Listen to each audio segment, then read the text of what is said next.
Hello guys, welcome back sa ating channel. So may panibagong phone review naman tayo ngayon at ang re-review natin ngayon is yung Redmi Note 8 Pro. At this is more worth it bilhin kumpara kay Realme 6. So tignan natin, let's go.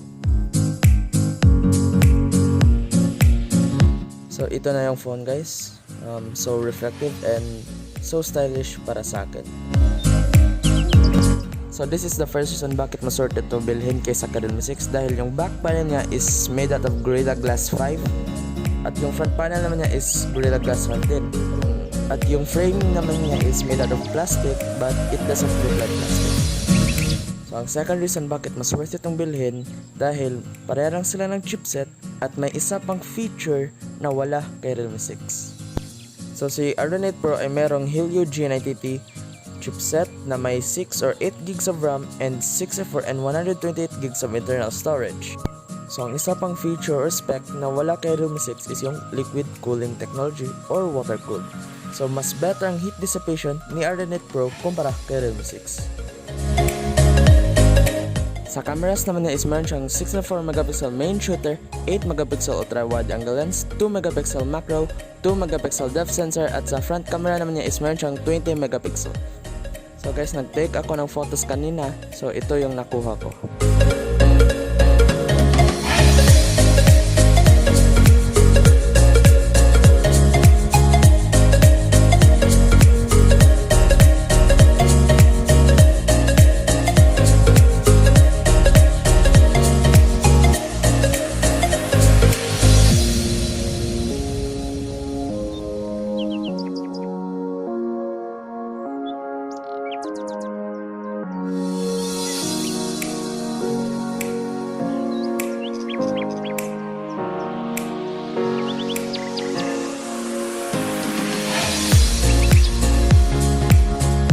Ngayon sa battery naman tayo.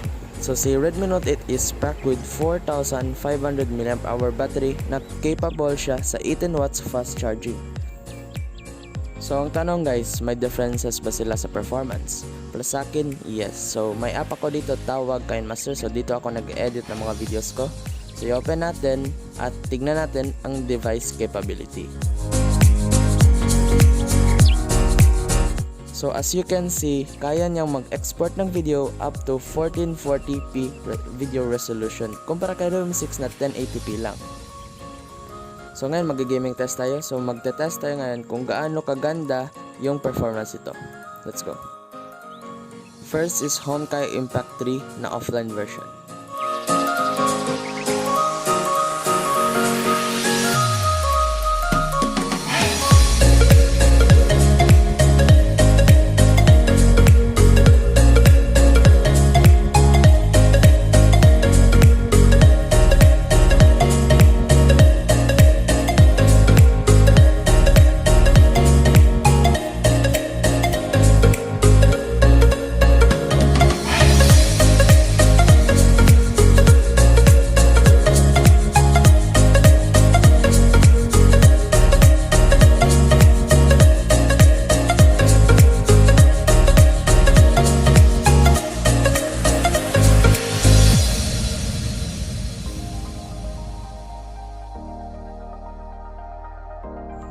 As you can see guys, wala akong na-experience na frame drops dito na game, so lipat tayo sa mas intense. Next game is Asphalt 8 Airborne. Dito guys, may frame drop siya, so tignan natin sa real game na talaga.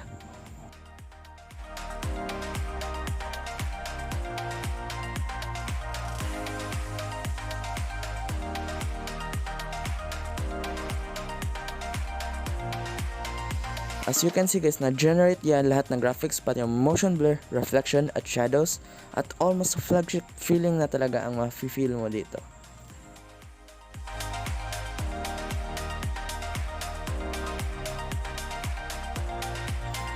Ngayon, proceed tayo sa next game. Ngayon sa Call of Duty Mobile tayo ngayon, so tayo ay naka very high graphics at high frame rates.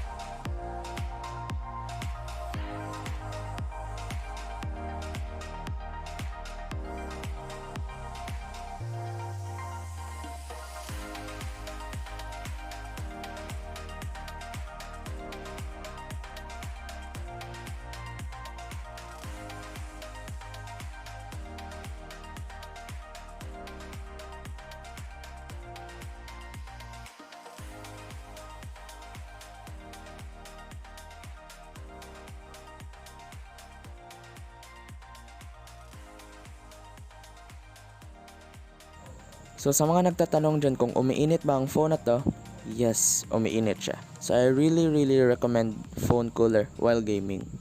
So kung gusto mong malaman kung anong phone cooler na ginamit ko ngayon, so may video ako about nito, just click the link in the description below. So sa overall performance naman niya at sa camera at battery, okay na sa akin kahit 18 watts lang yung charging speed niya.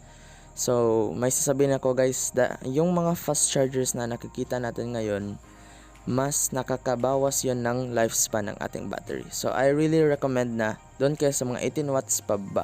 So sa performance naman niya is, yes, maliit na ang differences niya pero okay na yun dahil kaya niyang ma-export ng 1440p pixels kumpara kay Realme 6.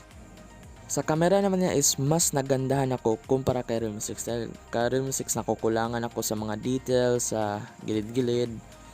Kumpara dito, makikita ko talaga yung mga gilid-gilid para yung sa flower na take ko. Tapos sa build quality, yes, na mas lamang si Redmi Note 8 Pro dahil naka Gorilla Glass 5 na din siya front and back kumpara kay Redmi 6 na Gorilla Glass 3 plus plastic pa yung likod. So madaling ma-scratch kumpara dito na scratch resistant. So ngayon guys, sino nang bibilhin nyo? Si Realme 6 or si Redmi Note 8 Pro? Comment down below. So para sa akin guys, mas practical bilhin si Redmi Pro kumpara kay Realme 6. So consider the performance, the build quality, and the camera. So lamang na lamang talaga si Redmi Note 8 Pro, tapos mas less yung price niya kumpara kay Realme 6. So kung nagustuhan mo naman ng video na to, please like and subscribe to my channel dahil yung isang subscribe mo will make my day. So thanks for watching and thanks for the support. Thank you and see you in the next video. Bye.